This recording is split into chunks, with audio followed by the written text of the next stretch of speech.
Et je crois que chaque jour, le Seigneur nous permet de pouvoir recevoir une portion de sa parole.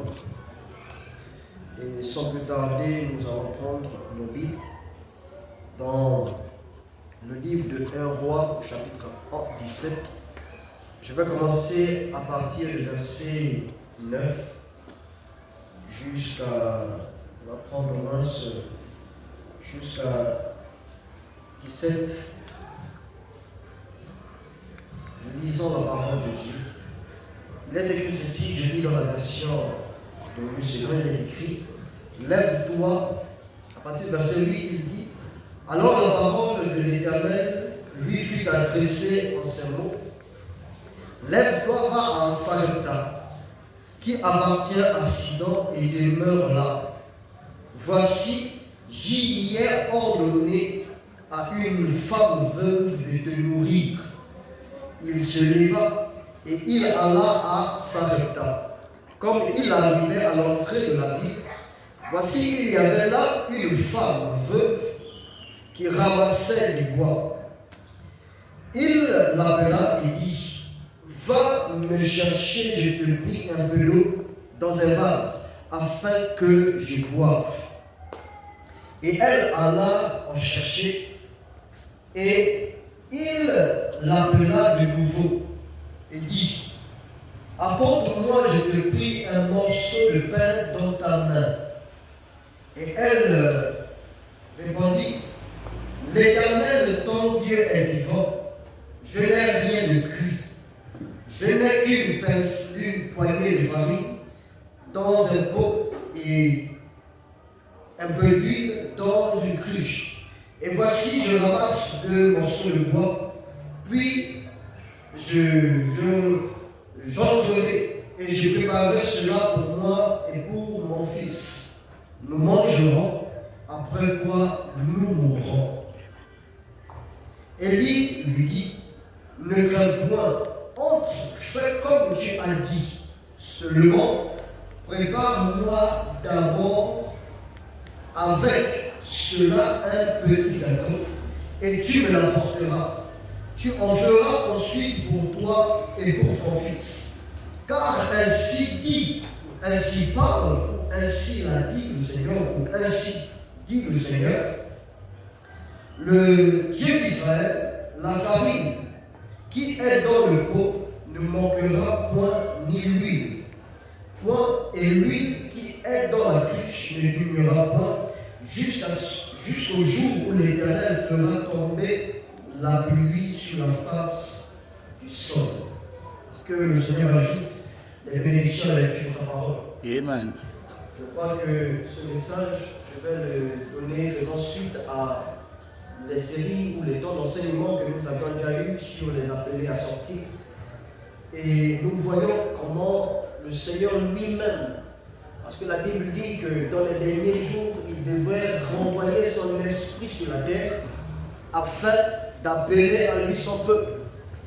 Alors ici, nous voyons ce petit texte et c'est un très beau texte que nous venons de lire. Donc je parlerai selon la mesure que le Seigneur mettra sur mon cœur pour aider les enfants de Dieu et nous-mêmes. Que le Seigneur bénisse. Amen. Ce soir, j'ai intitulé mon petit sujet les 2 natures ou 2 natures. Non pas juste une ou 2 natures, mais les 2 natures. Or que nous voyons ici, dans ce texte, qu'il y a beaucoup d'éléments qui sont donnés ici. Premièrement, la Bible ne nous dit pas à quel moment le Seigneur avait commencé à parler à cette femme qui était à Sarepta.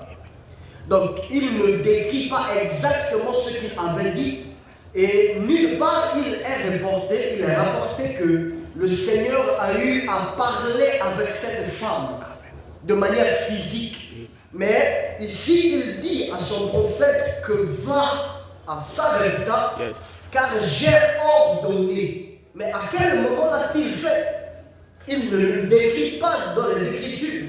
Mais nous voyons qu'un ordre venant du Seigneur avait déjà été donné à la femme afin de recevoir le prophète de Dieu.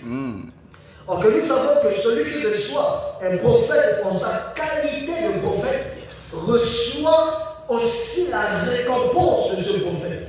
Or que nous voyons que premièrement, elle reçoit un prophète, c'est déjà recevoir celui qui l'envoie et ensuite la récompense de ce prophète. Alléluia. D'accord? Or, il dit que va à Sarepta parce que moi j'ai déjà ordonné à cette femme de prendre soin de toi. Donc ici, il y a un grand mystère qui s'est passé, ce grand entretien que nous, la Bible ne nous rapporte pas directement, mais par des yeux spirituels. Nous pouvons comprendre que Dieu a dû traiter avec cette femme, avec l'esprit de cette femme, que ce soit en songe ou en vision. Mais remarquez que le Seigneur s'est adressé à cette femme. Donc, peu importe qui elle était, mais nous voyons qu'elle a reçu l'ordre. Parce que Dieu ne pouvait pas envoyer son prophète vers n'importe qui. Or, recevoir un prophète en sa qualité de prophète, et ce que nous voyons ici, c'est recevoir aussi la récompense. Et je veux dire recevoir aussi le Dieu de ce prophète. Parce que le Dieu qui envoie le prophète ne le laisse pas assis seul. Dieu envoie son prophète et lui-même va avec ce prophète. Donc cette femme, en nourrissant le prophète de Dieu, le serviteur de Dieu, elle le faisait en présence du Dieu du prophète. Alléluia. Oh, c'est vrai. Alléluia. Or, remarquez, il y a quelque chose encore de bien plus précis. Or, que nous parlons dans notre grand thème des appelés à sortir. Et nous voyons que c'est Dieu lui-même qui s'est préparé un peuple, qui a appelé lui-même du milieu des nations un peuple qui devait porter son nom. D'accord? Désolé, je suis un peu grippé. Donc, supportez-moi un peu pendant ce petit temps. Donc, nous voyons ici que Dieu lui-même en appelant, et dans les cours passés, dans les leçons passées, nous nous sommes rendus compte que Dieu ne les appelait pas parce qu'il voulait juste se distraire. Dieu ne fait pas le pitre, il ne joue pas à l'intéressant. Mais si Dieu les appelle, c'est parce qu'il y avait quelque chose en eux qui appartenait à Dieu. Et nous avons compris à la lumière de la parole et à la lumière du message que ces appelés étaient de la même espèce que Dieu. Parce que lorsque Dieu les a appelés, c'est parce qu'il rappelait à lui cette partie qui était dans ses ordres. Voilà pourquoi il dit que mon peuple écoute ma voix et elle ne suivra jamais la voix de l'étranger. Or, le peuple de Dieu est exercé à entendre et reconnaître la voix de Dieu en tout temps. Voilà pourquoi lorsqu'il va vers les enfants d'Israël, remarquez, pendant que Dieu disait que c'est mon peuple, Moïse dit les enfants d'Israël, non, c'était le peuple choisi de Dieu, appelé à accomplir le but de Dieu. Or que le mystère qui était caché, c'est que ces hommes avaient oublié qu'ils étaient suscités, appelés pour un but. Oh, c'est merveilleux. Or que nous devons découvrir ce qu'est ce but et nous devons l'accomplir. Quand Dieu nous appelle par la foi de l'évangile, par la foi de sa parole, c'est parce qu'il avait prévu les œuvres d'avance. Comme Paul nous l'a dit, que Dieu a prévu les œuvres d'avance afin que nous puissions les accomplir. Donc peu importe le nombre des années, peu importe le nombre qu'on peut faire, que ce soit dans le monde, que ce soit dans les coutumes et les traditions, au moment prévu par Dieu, Dieu trouvera le moyen de nous contraindre. Dieu trouvera toujours le moyen de nous appeler. Et nous ferons exactement ce que Dieu attend que nous puissions faire. Voilà pourquoi il s'est choisi du milieu des nations un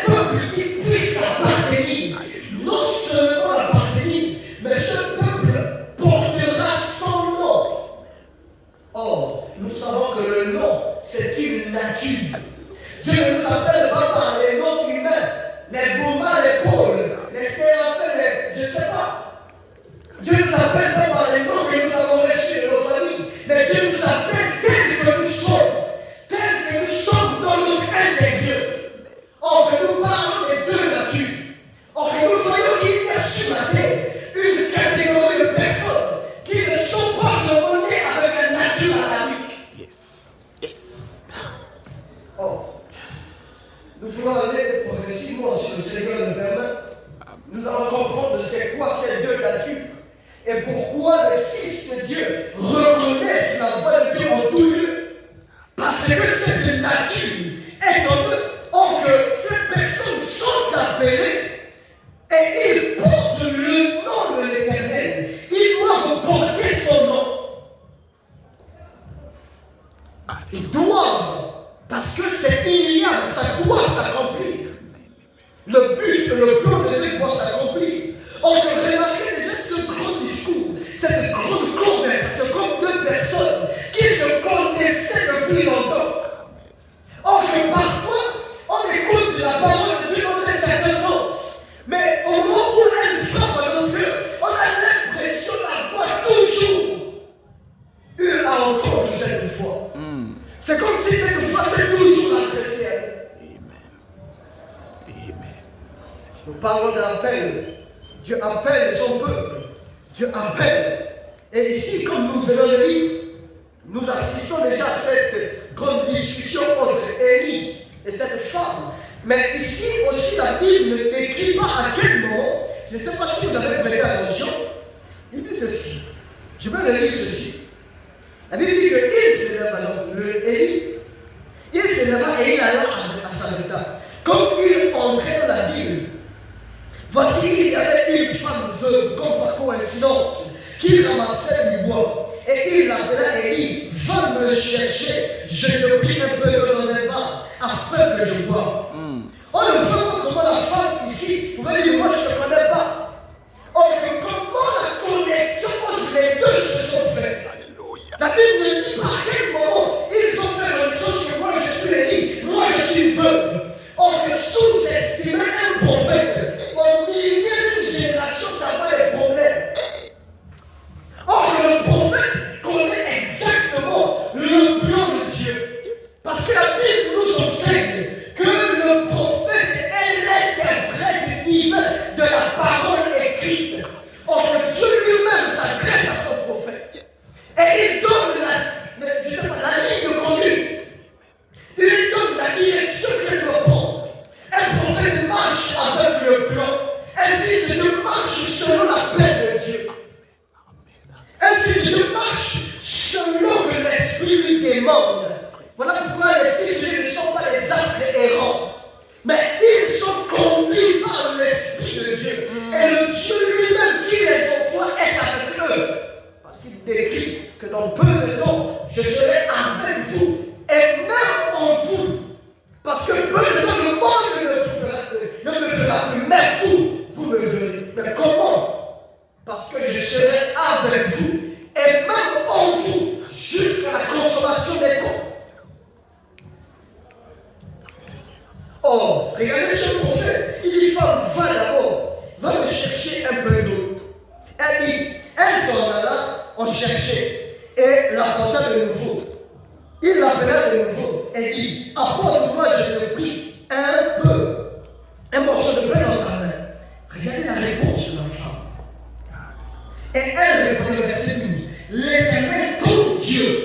Comment savait-elle que c'était un prophète ou un serviteur de Dieu? L'Éternel, ton Dieu est vivant. Donc elle donne la nature. La Bible déclare que notre Dieu ne l'est pas parce qu'il s'appelle. Mais les autres dieux le sont juste par appellation. Mais lui, il est de par sa nature. Donc dans sa nature, pas le titre, non pas la position, la fonction, mais dans sa nature, il est Dieu. Et il est le Dieu vivant. Oh. Beaucoup trop de choses, beaucoup trop de détails. Il dit, je n'ai rien de cuit.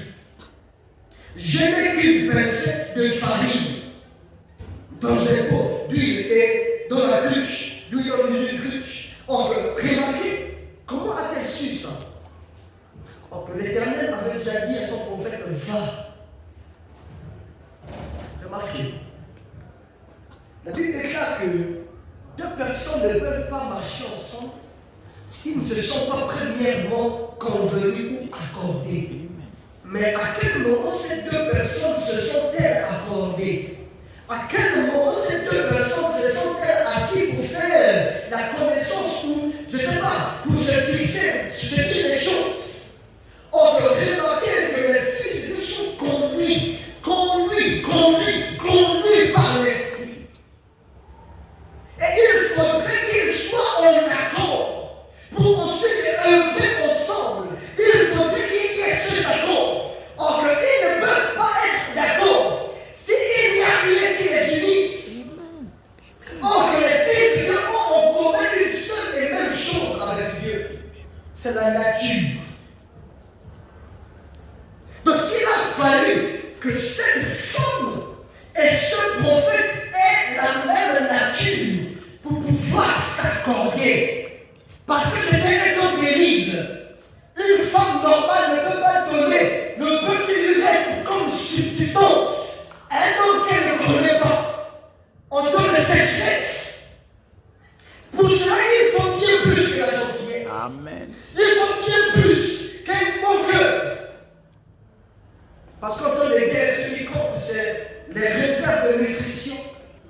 Parce que le degré de subsistance est difficile. Mais ces deux personnes avaient devrait y avoir quelque chose de bien plus élevé pour qu'on puisse avoir un tel échange. Ce n'était pas juste un esprit de suicide dans cette femme, de voir son enfant et elle mourir, de donner tout ce qui lui restait, juste pour faire un cadeau, juste pour faire un cadeau. Il fallait que l'esprit de Dieu soit sur cette femme pour qu'elle puisse agir avec autant de foi dans ce prophète. En recevoir un prophète, en qualité de prophète, recevoir un serviteur de Dieu en qualité de serviteur de Dieu.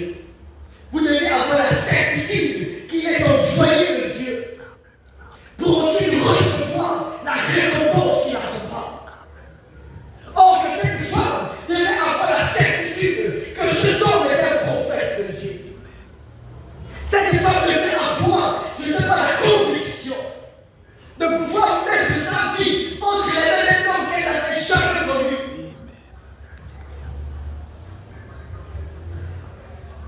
Au peuple de Dieu,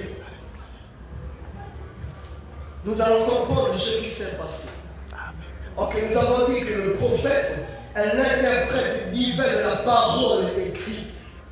Or, regardons un peu ce qui s'est passé. Nous allons lire dans le message.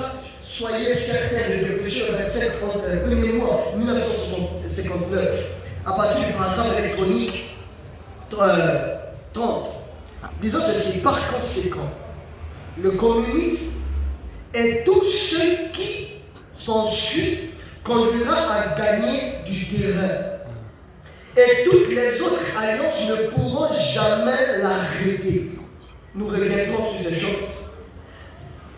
Il a été prédit que cela arriverait. Mais Dieu est en train d'appeler son Église.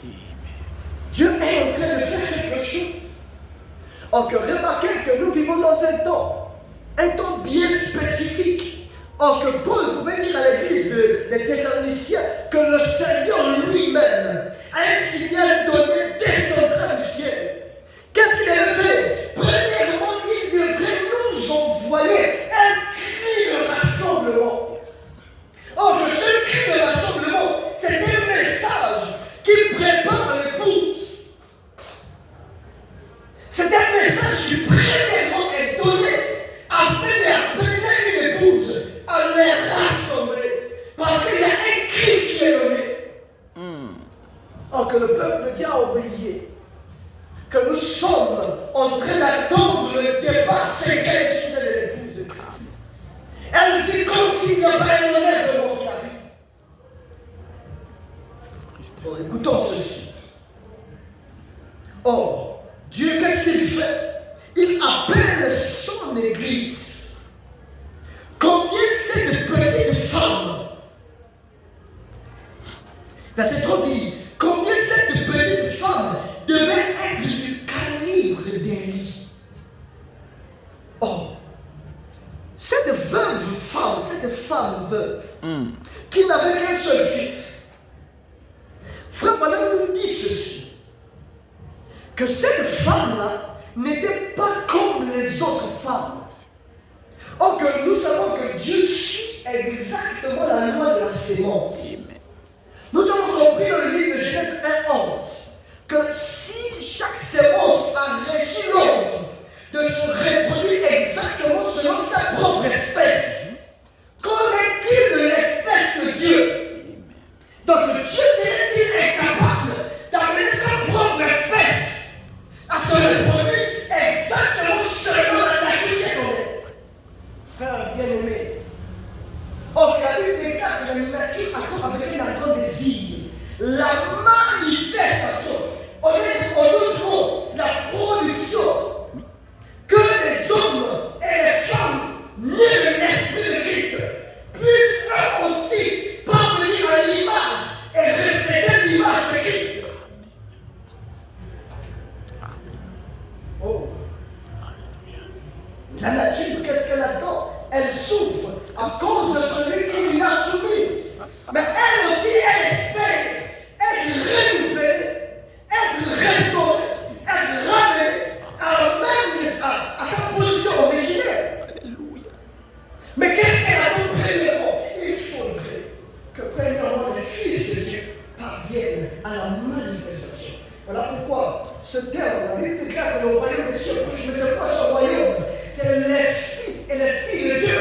Voilà pourquoi Christ pouvait dire que si mon royaume était de ce monde, mes sujets combattront. Donc nous comprenons que le royaume de Dieu est composé des sujets du royaume.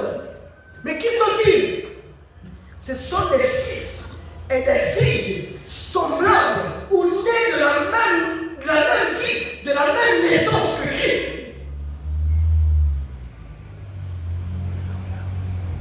Regardez ce que le prophète nous dit ici. Je ne vais pas m'écarter ici. Qu'est-ce qu'il dit? Il dit, remarquez, cette petite femme devait être du calibre ou de la même espèce ou du même niveau ou de la même nature ou de la même sorte. Alléluia. C'est-à-dire qu'à l'intérieur, il y avait quelque chose qui faisait d'elle une femme particulière. De toutes les femmes, Dieu a choisi celle-là. Pourquoi?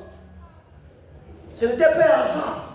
C'était parce qu'il y avait quelque chose en elle qui ressemblait à ce qui était dans le prophète.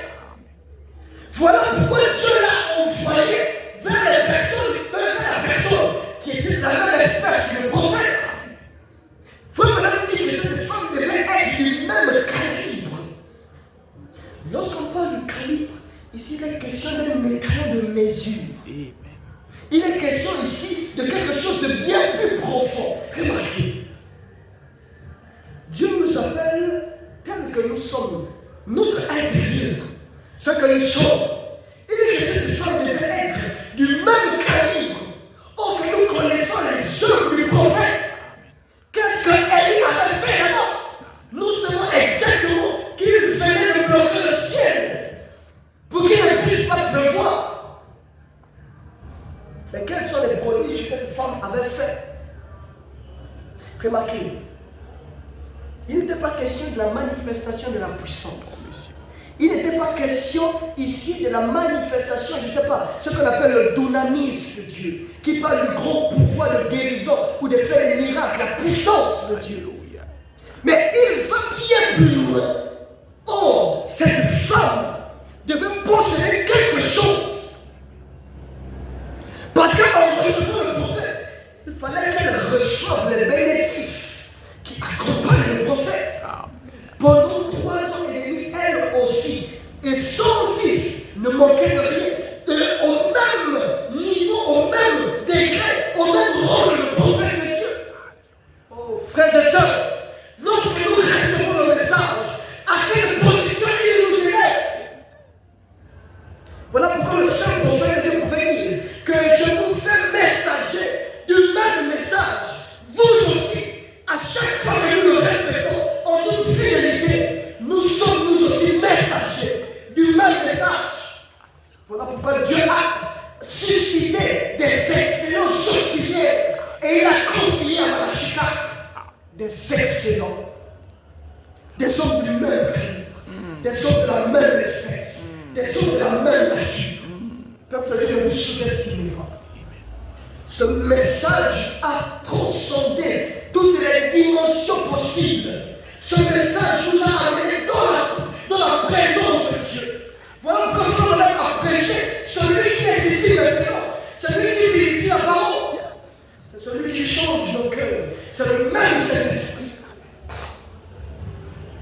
Cette femme n'a pas fait de grands prodiges. Cette femme n'avait pas été appelée à faire des miracles. Mais frère, on a dit qu'elle était du même calibre. Elle était de la même espèce. Elle était de la même nature. Elle était de la même sorte de vie. Elle était de la même espèce. Oh, Dieu sait. Je ne sais pas combien on a parlé. Alléluia. Oh, regardez rien que ça. Donc, cela sous-entend qu'il y a des personnes, parfois qui se sous-estiment. Mais laissez simplement la parole de Dieu pénétrer votre cœur en recevant le message. Alléluia. Il dit, ce message préparera. Il dit ceci. Était du même calibre, être du calibre d'Élie. On ne parle pas de n'importe quel prophète. Il est question d'Élie, le Tishbite. Parce qu'habituellement, vos actions témoignent ce que vous êtes. Donc nos actions sont l'expression de ce que nous sommes à l'intérieur. Or, ici, il n'est pas question de ce que nous sommes de manière extérieure, mais de nos actions qui reflètent ce que nous sommes. Il est ceci. Et d'ailleurs, elle avait été choisie pour loger le prophète de Dieu. Oh, est-ce que Dieu l'a prise parce qu'il avait la famille? Dieu l'a choisie parce qu'il avait des difficultés. Dieu l'a appelé parce qu'il y avait des problèmes. Or, Dieu n'est pas conditionné par Dieu ne vit pas nos circonstances. Comme elle a dit que Dieu descend dans nos ensembles de circonstances pour nous aider à vivre notre vie. La vie à laquelle nous avons été appelés, Dieu descend sous la forme du Saint-Esprit pour nous amener à vivre ces choses.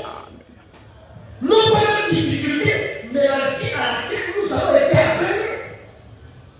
Arrêtons de nous sous-estimer.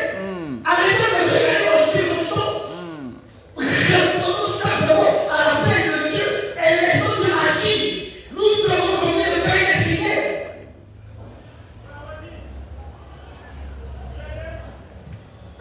Oh. Est-ce que nous allons toucher ces choses? Dis ceci. Souvenez-vous, elle était une femme des nations. Il précise.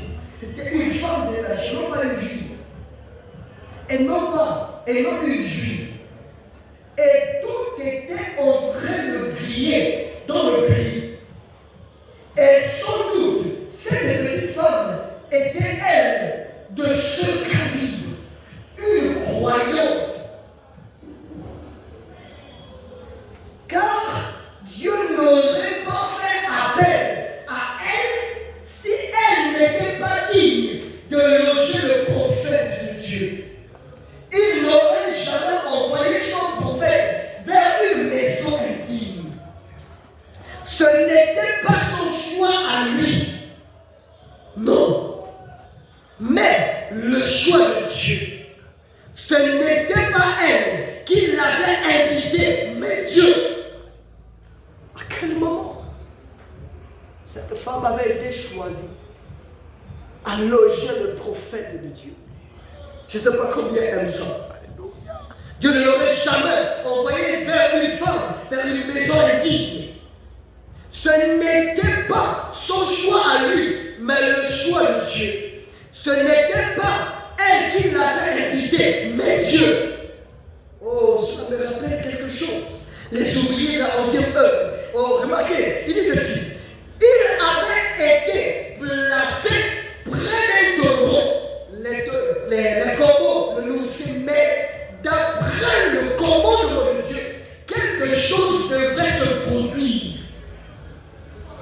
Et Dieu est sûrement allé vers une croyante de la même nature. De la même nature qu'Élie. Nous parlons des deux natures. Alléluia. Pourquoi ces deux natures? Frère, si le Seigneur le permet, nous comprendrons que un fils de Dieu ne naît pas de nouveau. Pourquoi? Parce que la vie est dans cette cellule de sang. Frère, on montre que lorsque la cellule de sang a été brisée, la vie qui était contenue est retournée vers le croyant, sur l'Église. Je vais encore aller plus loin.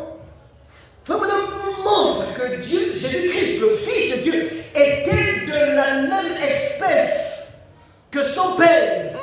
Et les fils et filles de Dieu qui sont nés de l'Esprit de Dieu le sont parce qu'ils sont premièrement engendrés de Dieu.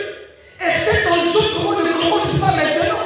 Cela remonte bien avant la fondation du monde. La nouvelle naissance suit les fils et les filles de Dieu. De même que le Saint-Esprit suit les fils de Dieu. La nouvelle naissance a été prédestinée, a été instituée à cause de cette nature que nous avons contournée. Voilà pourquoi nous retournons à ce que nous avons toujours été. Voilà pourquoi nous sommes changés jour au jour en la même image. Parce que les fils de Dieu manifestent la vie qui est en eux. Non pas la vie du monde. Mais il y a en eux cette double nature. Et cette nature est ce qui s'exprime. Plus nous écoutons la parole, cette nature se manifeste, elle s'exprime. Voilà pourquoi Frère Paul pouvait dire que nous ressentons des avant-goûts. Nous qui avons un avant-goût, nous qui avons les prémices. Parce que nous espérons que nous serons changés. Et cela commence de l'intérieur vers l'extérieur. Parce que la nature est offerte à l'intérieur. Il n'y aura pas de changement d'espèce. Voilà pourquoi la nouvelle naissance, nous la manifestons. Parce que nous sommes fils de Dieu. Non pas parce que Christ nous a sauvés à la croix. Non. Parce que d'abord, nous étions les pensées dans la pensée éternelle de Dieu. Et Dieu nous a appelés dans cette partie du monde pour manifester la vie qui est en nous. Voilà pourquoi la nature attend après la manifestation des fils de Dieu. Parce qu'elle sait que ses fils, les fils de son maître, est appelé, viendra au nom de Dieu. Oh frère, disons quelque chose. Nous allons comprendre quelque chose. Parfois, lorsqu'on dit ces choses, les gens ne croient pas. Les gens pensent que c'est nous qui inventons ces choses.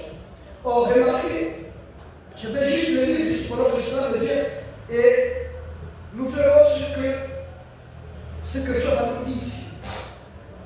Si nous croyons que Dieu a suscité Frère Branham, nous devons croire également tout ce qu'il dit. Alors, lisons ceci dans le message, reconnaître votre jour et son message.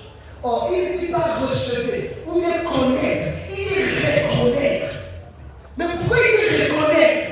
C'est parce que là nous connaissons depuis cette parole. Mais nous l'avons oublié à cause des soucis, à cause des problèmes du monde, à cause des enfants, à cause du travail, à cause de la recherche. Parce que nous avons besoin des choses pour vivre, pour avancer, pour besoin des choses. Mais ici, qu'est-ce qui se passe? Il y a dans chaque fils de Dieu la possibilité de reconnaître. Parce que la parole est une partie de nous. Pour ceux qui n'ont pas eu le temps de lire ou de visionner les autres prédications, lisez. Pourquoi Dieu a suivi les fils d'Israël? C'est parce qu'il y avait en eux une partie de Dieu. Et c'est cette partie qui attirait Dieu. Parce que Jésus-Christ, le Fils de Dieu, je n'ai perdu aucun ce que tu m'as donné. Si c'était le Fils de la perdition, afin que ça accomplisse. Mais il ne perdra aucun. Pourquoi est-ce qu'ils ne peuvent pas les perdre? Mais c'est parce qu'ils ont la vie de Dieu. Dieu ne perdra aucun de ses élus. Il ne pourra jamais les perdre, frère. À cause de quoi? À cause de la vie qui est à l'intérieur. Cette nature qui sont endormies. Pensez-vous que c'est en fait que Frère Branham dit que dans la présence de Dieu, nous n'aurons plus besoin du Saint-Esprit? Mais pourquoi? Si le Saint-Esprit était la promesse que Dieu nous a adressée, pourquoi alors il doit de nouveau s'incarner? Or que nous savons que lorsqu'il s'incarne, il n'y a plus de possibilité qu'un autre reçoive. Parce qu'il s'incarne en plénitude. Il sera le nouveau Emmanuel. Alors qu'est-ce qui va rester à ses fils? C'est la vie qu'ils ont. C'est la vie éternelle. Voilà pourquoi maintenant même nous sommes assis dans les lieux célestes en Jésus-Christ. Maintenant même. Non pas demain. C'est maintenant. Parce que cette vie est à l'intérieur. Et elle s'exprime. Elle se manifeste comme un enfant qui n'a aucune autre possibilité si ce n'est que de se reproduire. De se reproduire, de grandir. Chaque jour qui écoute la parole. Gloire à Dieu. Chaque fils reconnaît la parole de Dieu et s'identifie et marche avec elle. Oh Dieu seul. Reconnaître votre jour et son message. Oh, il va le reconnaître votre jour. Oh, que Frère dit que Dieu nous a suscité dans cette partie du temps afin de relever le défi de cette œuvre. Oh, nous aussi, comme au temps d'Élie, nous devons montrer à la face du monde que le Dieu que nous aimons est le seul et vrai Dieu, par une vie correcte, par une vie consacrée, par une vie abandonnée au Seigneur. Le laisser s'exprimer. Pourquoi? Parce que nous avons reçu une partie de Dieu.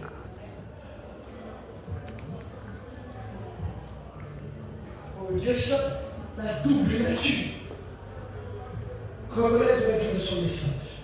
Comme on a mis c'est sur la paragraphe électronique 38, il dit ceci. Maintenant le message du 7e ange. Oh, j'aime ça. Il dit ceci. C'est de dévoiler le message du 7e ange. Le message du 7e ange, c'est de dévoiler. C'est-à-dire que c'est dévoilé. C'est-à-dire que le message était déjà là. Mais qu'est-ce qu'il doit faire? Il doit dévoiler. Il doit rendre visible. Parce que le voile sert à cacher. Lorsqu'une œuvre n'est pas encore achevée, qu'est-ce qu'on fait? On voit la chose. Oh, Dieu seul. Amen. C'est de dévoiler le mystère saint du sceau. Oh, alléluia. En appelant les ouvriers de la 11e heure. Oh, alléluia. Je ne sais pas combien ce sont bien. Je ne sais pas. Il dit en appelant. C'est-à-dire que le mystère des saints sceaux, c'est de faire appel. Oh, bien-aimé. Alléluia. Oh, Dieu seul. Je ne sais pas combien ce sont bien. Mais je me sens bien ce soir. Le mystère qui devait être dévoilé, qui devait être connu, qui devait être connu de la face du monde, c'était un appel. C'était un appel. C'était un appel. C'était un appel. C'était un appel. Mais qui appelle? Est-ce que c'est un homme qui appelle? C'est le Saint-Esprit qui appelle le travail de ses serviteurs. Oh, peuple de Dieu. Oh, je me sens tellement bien. Amen. Je ne sais pas combien se sentent bien, qui peuvent écouter ces choses. Le mystère des saints, des sceaux, c'est de dévoiler le mystère des sceaux. En appelant les ouvriers de la 11e heure. Il parle du 7e sceau. Le message du 7e ange. Ange avait répété A, c'est-à-dire le messager prophète du 7e ange de l'Église. Son message, à lui, elle dévoilait le mystère. Non plus les mystères, le mystère. Un seul, le mystère des sceaux. Virgule. En appelant, c'est-à-dire qu'il rend clair la chose. C'est quoi le mystère? Il est clair sur la chose. Remarquez comment le Saint-Esprit a utilisé son serviteur. Il dit, en appelant les ouvriers de la 11e heure. Oh, réalisez Matthieu 20, comment ces hommes avaient été appelés. Ils étaient venus à la dernière jonction du temps, mais malgré cela, ils ont reçu le même salaire. Non pas plus, non pas moins, mais ils ont reçu le même salaire que ceux qui ont travaillé la première, la deuxième, la troisième, la quatrième, jusqu'à la 10e. Les derniers reçoivent le même salaire. Seule les nations à recevoir le même salaire que les ouvriers de la première heure avaient reçu. C'est ceux de Paul. C'est ceux du premier âge ont reçu une portion du Saint-Esprit. C'est ceux du deuxième, troisième, quatrième, cinquième ont reçu le même Saint-Esprit. Nous qui sommes arrivés à la dernière jonction du temps, alors qu'est-ce que nous recevons? Pas plus, pas moins, mais nous recevons aussi le même salaire, la même sorte de Saint-Esprit, la même nature, la même et autre chose. Dieu sait. Voyez. Oh, il dit voyez. Or que qu'est-ce que voir? Voir, c'est comprendre. Or que comprendre, qu'est-ce que c'est? Le Saint-Esprit. Jésus-Christ pouvait dire à Nicodème que si tu es né d'eau et d'esprit, tu ne peux pas comprendre ou voir. Voyez, tu ne peux pas voir, tu ne peux pas comprendre. Qu'est-ce que c'est? Il parle ici. Frère, pendant s'adresse, remarquez, beaucoup peuvent le lire, mais laissez-moi un peu décortiquer ce petit mystère. Regardez, quand il dit voyez, il s'adresse à qui? On voit, c'est comprendre. Or que, remarquez donc, je pense, Matthieu 5, où Jésus parle avec Nicodème, et que, mais Nicodème, toi qui es le Dieu, c'est-à-dire que toi qui lis le message, tu ne peux pas comprendre ces choses. Car si tu ne n'es d'eau et d'esprit, tu ne peux pas comprendre. C'est-à-dire, si tu n'es pas né de nouveau, alors à qui fait même dit voyez? Il s'adresse à qui? Il s'adresse à un peuple particulier. Il parle à ceux qui ont la nature et à qui cela a été permis de comprendre ou de voir. Il dit, vous qui êtes nés, vous comprenez cela, que ce mystère consiste à vous rappeler, à vous appeler, à vous ramener.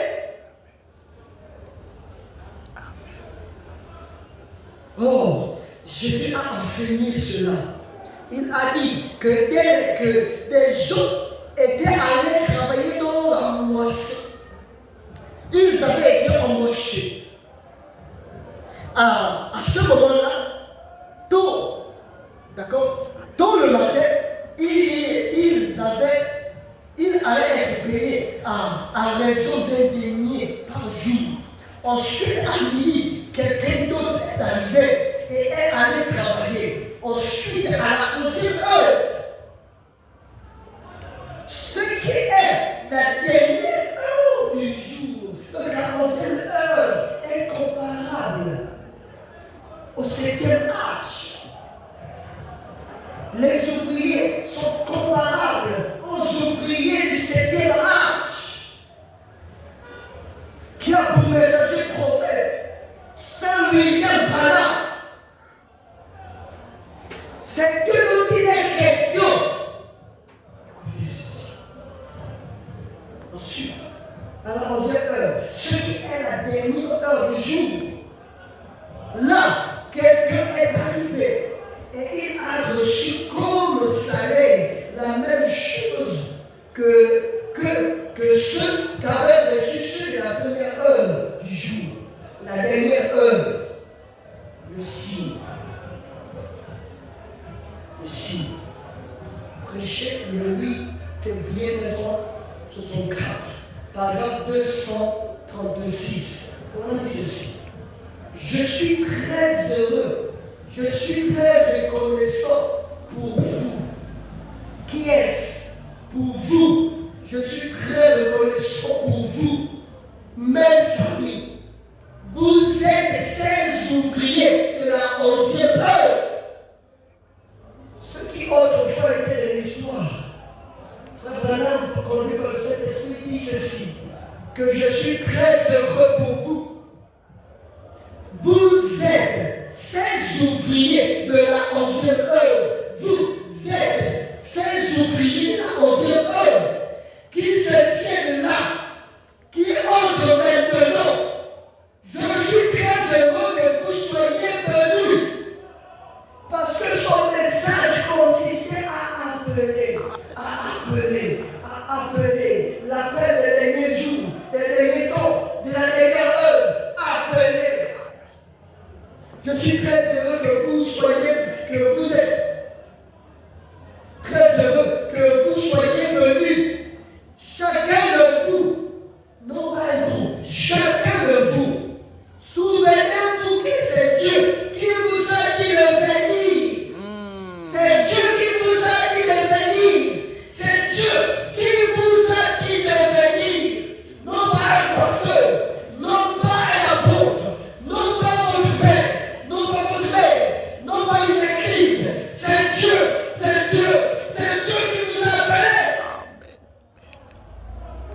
Oh, répondez à l'appel du Seigneur.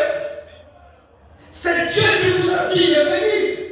Il n'avait pas une autre personne avec vous. Vous étiez seul lorsque Dieu vous a appelé. Alors pourquoi vous voulez toujours vous changer les choses? C'est sûr que Dieu vous a appelé. C'est Dieu qui vous a dit de venir. Humainement, vous ne l'auriez pas fait. Mais Dieu vous a dit de le faire. On peut me dire qu'est-ce qui se passe.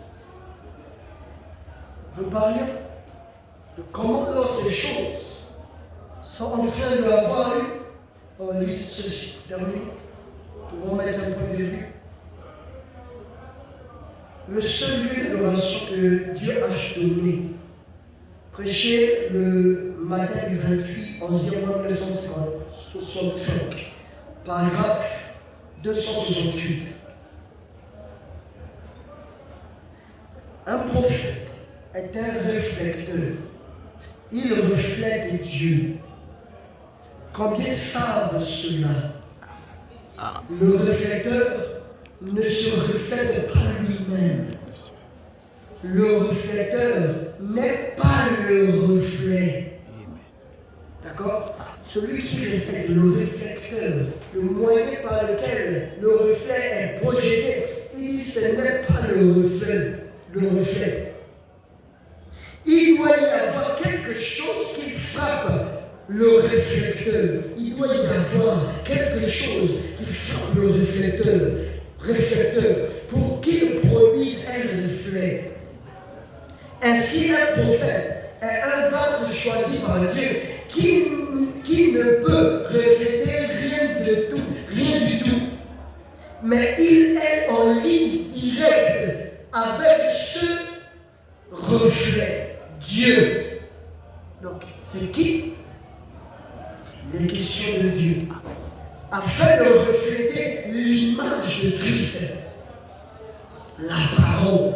Vous voyez, rien d'autre ne peut le faire. Vous êtes un réflecteur. Oh, nous voyons qu'il y a quelque chose qui se reflète, et le reflet c'est Christ. Nous voyons que celui qui projette le reflet ici, c'est qui? Sur le réflecteur, c'est Dieu. N'est-ce pas? Donc Dieu projette l'image de Christ et cette image est projetée par le réflecteur. Nous sommes des réflecteurs afin de reproduire, de représenter, de manifester la vie de Christ. Et quand il est question de Christ, il n'est pas question de Christ en tant que Fils de Dieu. Il est question de Dieu lui-même. Christ, celui qui ouvre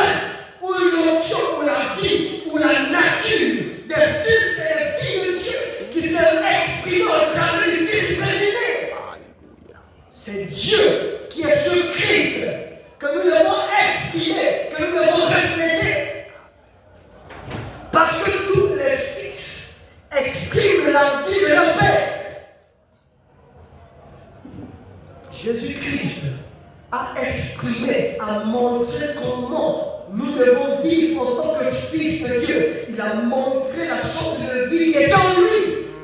Et il nous a donné un modèle afin que nous aussi, nous puissions refléter les mêmes choses. Alléluia. Il dit ceci.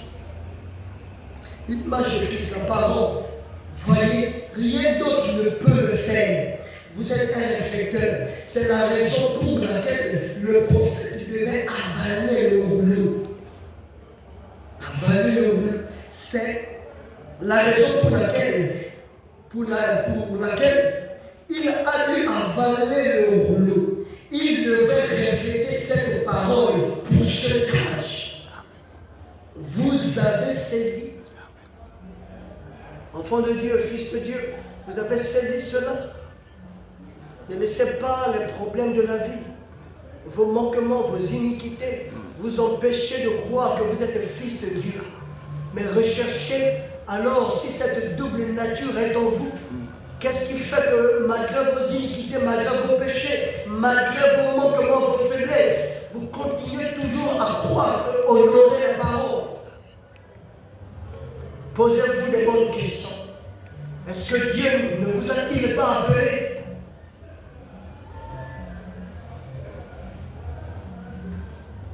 Vous avez saisi. Dieu, au travers de son prophète, nous dit, est-ce que vous avez compris quelque chose? Que le Seigneur vous bénisse richement. Shalom.